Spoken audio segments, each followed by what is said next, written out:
ষড়ঋতুর দেশ বাংলাদেশ।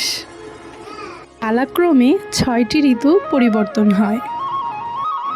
এর মধ্যে বাঙালির উৎসবের ঋতু হলো শীতকাল। যারা কাজের ক্ষেত্রেই হোক বা স্থানীয় শহরেই হোক, শীতকাল এলেই একবারের জন্য হলেও বিভিন্ন গ্রামের আত্মীয় স্বজনের বাড়িতে যায় শুধু পিঠা খাওয়ার জন্য। কৃষকেরাও এই সময় বিভিন্ন ধরনের উৎসব মুখর আয়োজন করে থাকে।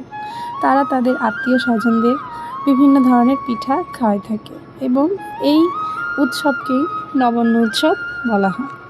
যাই হোক, এটা তো সবাই জানে। এখানে আমার আম্মু আজকে তৈরি করছে তেলে ভাজা পুলি পিঠা অথবা নারকেল এবং গুড়ে ভাজা পুলি।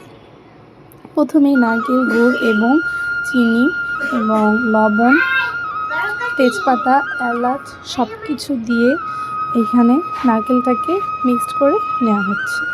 এইভাবেই চুলায় বসিয়ে দেওয়া হবে এবং যখন গুড়টা নারকেলের সঙ্গে মিক্সড হয়ে যাবে তখনকার কালারটা দেখেন কি সুন্দর কালারফুল, এবং এইভাবেই আস্তে আস্তে জাল করে নেওয়া হবে এবং এর মধ্যে দিয়ে দেওয়া হবে চালের গুঁড়ি এবং তিল। এগুলো আগে থেকে পাটায় পিষে নেওয়া হয়েছে এবং যখন নারকেলটা সিদ্ধ হয়ে আঠালো একটা ভাব হয়ে আসবে তখনই এটা নামিয়ে ফেলতে হবে এবং গরম অবস্থাতেই এটাকে পাকিয়ে একটা শেপ তৈরি করতে হবে, যেটা পিঠার পুর বলা যেতে পারে, কারণ এটাই পুলির মধ্যে থাকবে।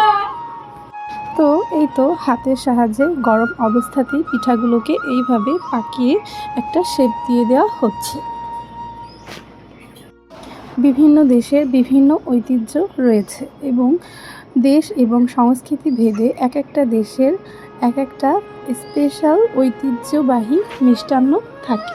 তেমনি বাঙালির বলা যেতে পারে ঐতিহ্যবাহী মিষ্টান্ন হচ্ছে পিঠা। তো নাড়ুগুলো তৈরি করার পরে আগে থেকেই আটাটা ময়ান করে নেওয়া হয়েছিল এবং সেই আটাটা এইখানে রুটি তৈরি করে নেওয়া হবে। রুটিটা হবে খুবই পাতলা।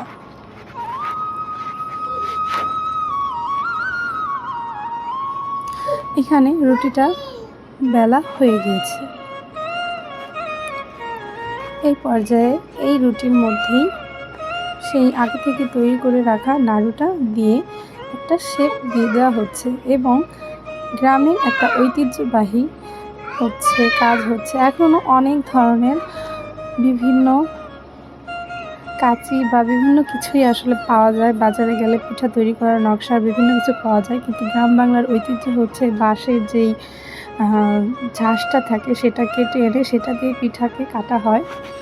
তো সেভাবেই কাটা হলো, এভাবে করে প্রত্যেকটা পিঠা তৈরি করে নেওয়া হলো। এখন হচ্ছে ভাজার পালা।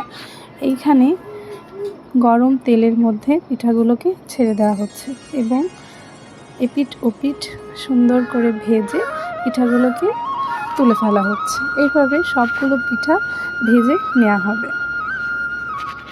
পিঠা শুধু একটি খাবারই নয় বাঙালিদের জন্য, এর সঙ্গে প্রতিটি বাঙালির শৈশবে জড়িয়ে থাকে স্মৃতির এক অনন্য ভাণ্ডার।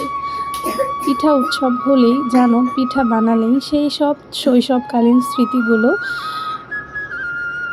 মাথায় নতুন করে চেপে বসে, যে কিভাবে দিনগুলো পার করেছি, পিঠা কী সুন্দর পিঠা বানালে বাড়ির সবাই এক জায়গায় বসে খাওয়া দাওয়া, অন্যরকম একটা মজার দিন ছিল।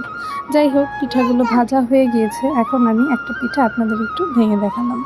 দেখেন কি সুন্দর হয়েছে। আল্লাহ হাফেজ।